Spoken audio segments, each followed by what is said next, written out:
So, Mei Lin, you also apply David's work to your clients. Yes. How does that work out for you? What kind of organizations do you work with, and what kind of results do you get? So I started using visuals, in fact, when I was training Microsoft telesales people in China, because it turned out that these visuals are far more compelling than any words that I could say or put on. So I actually developed a whole series of modules, maybe over 50 modules. And at the beginning, they were full of text. And at the end, they were all pictures because they were so much more effective when you actually showed visuals. And that made me aware of the power of the visual language. Today, I'm working with the Department of Defense looking at the future of health. And health is a really contentious area, very complex. We can do so much more, and now we have to decide, what do we do? You could say that we're overwhelmed with words and options. And so what happens when, you know, the Healthcare Affordable Care Act is 1,800 pages long? How does anybody actually comprehend that? What does it mean when you've actually got to roll something out for 300 million people and not get it all tangled up? What we found is that you need to get back to the fundamental concepts that people can understand, what they care about. So in looking at the future of health, we start with looking at what will health be like in 2045. And the amazing thing is that we found so much agreement on what life could be like, the way people would flourish and thrive and be supported in doing that. And then people looked at each other and said, why are we spending all our time today talking about the 3% we disagree with when there's 97% that we agree with in the future? And I'm not sure we could have made that transition without the use of graphics. So you're saying that visualization helps you conceptualize the issue better in a way that mere words can't. You can all have a common vision of what you're dealing with. We're really talking about a compass that takes us through where a picture can tell 1,000 words. We are drowning in words today. People need to kind of climb out and find their way and see the light. And the light is pictures. What is the picture of health for you, for your family, for your community? And then when they see, oh, that's your picture, my picture looks like that too. And then people start to say, this is worth fighting for, this is worth persevering, instead of saying, that comma should be over there, or let's change this phrase. You know, we need to find our way out of the jungle of words into the clear sunlight of pictures. Is this a pretty easy sell? Is it pretty easy to convince people that they should make better use of visuals, or maybe some people resist the idea? There was a lot of resistance at the beginning. Yeah. So, David? Well, I think leaders know that if you can't imagine it, as you were saying, you're not going to be able to make it. But the question is, how do you get a lot of people to imagine the same thing, and the same picture? I do have an example from the health area that can kind of show you a little bit. This is Sutter Health. And what I like about the picture is you don't need to read the words to kind of see that it basically shows people on the left moving over this bridge to this kind of sunny, visionary area on the right. Which looks suspiciously like the Golden Gate Bridge. Well, it does. But the different planks in the bridge and the things that hold it up are all actually explicit elements of their action plan. Yes. And all of the elements in the sunrise up there are elements of their vision. And the little graphics then have been worked out. Now, what you need to realize about a picture like this, and the kind of thing that Mei Lin was talking about, is that these are developed over a period of time doing lots of drafts. So this is just the end result.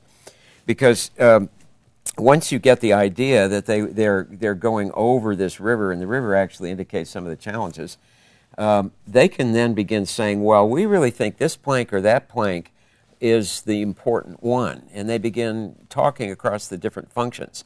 In any kind of a hospital kind of setting, you've got kind of a general challenge of the medical group having one way of organizing in a kind of culture, and the administrative group another. I mean, your administrative people are concerned about costs and budgets, and there are huge numbers of metrics now in any kind of healthcare system.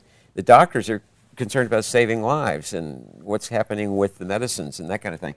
And it's a collegial kind of institution. So trying to change it once it's set up a certain way is very hard.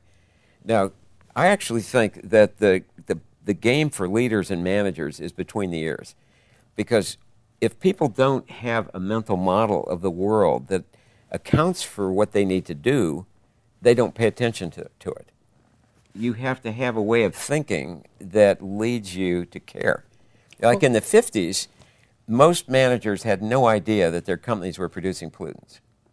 It wasn't until Rachel Carson came along. Plumes of pollutants. Pollutants. They didn't know. Yeah. They actually did not know. Yeah. And now, one of the things that's so challenging, for instance, in trying to visualize, and this is some of the stuff I'm working on with the higher tech companies, is how do you visualize actually being connected with your customers in a networked way where you can actually crowdsource solutions and be innovative? Yeah. This is so dynamic and fluid. If you think about an organization in the old way of being kind of here we are and we're in a corporation with our boundaries, and then there's the world, it's hard to imagine what these newer companies are actually doing. Does this help flatten the hierarchy a little bit also? Because in many companies, the people on the bottom have no idea what the people on top are doing, and the people on the top don't really know what the people on the bottom are doing. I think I have a good example of that, where we were working with basically people at the top, leadership, and we created some of this bridge-type metaphor about where the leaders wanted to see it go, with this thriving and flourishing and patient-centered and caring about employees. So the leaders spent half a day doing that, and we put the murals up on the wall. And then we brought the operational people, and we took them through to show them what their leaders had done. And they said, we had no idea they even cared about this stuff. All we hear from them is, where's yesterday's report? And for them to see the big heart and the leadership and caring and compassion, and to see those words and those pictures, it changed the entire tone. It engaged people. It was no longer not another boring meeting where I'm showing PowerPoint slides with 10,000 metrics. It was, my leadership wants to know how we care about our patients. And it has transformed care by just having that picture done by the senior leadership, seen by the operational people. And then they went on, inspired by that, to create their own picture, which some of the power of this is the engagement of people's hearts and minds. So I'll say that incident happened in November 2011.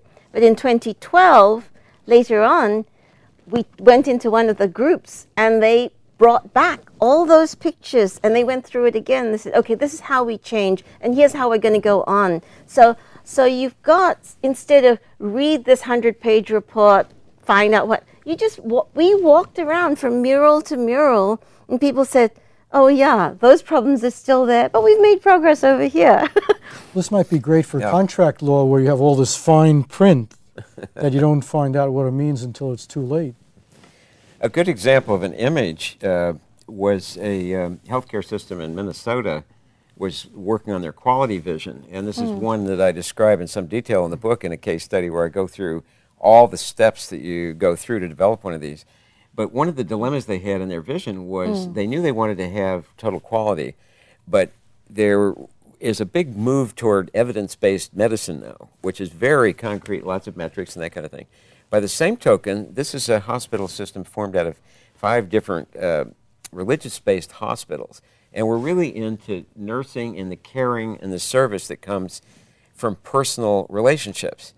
And so you could see these as contradictory a little bit, concrete, evidence-based medicine, until we came up with the image of the spirit of nursing as this blue image of a nurse whose hands were caring and service and feet were on evidence-based medicine, surrounded by the 5 principles of quality. And one of the things that visuals do that text doesn't, text is very strong for narration, for story, which tends to go in a linear sequence towards some goal. Text actually can juxtapose really contradictory things on the same image. And you don't have the same sense that you can't have both of them. So you can resolve a lot of puzzles that people have in their mind if they only think about things in text and numbers by actually embedding these in the correct kind of metaphor or image in graphics. Now, does it take some special skill to be able to create the graphics? It would seem you need a bit of art talent at least.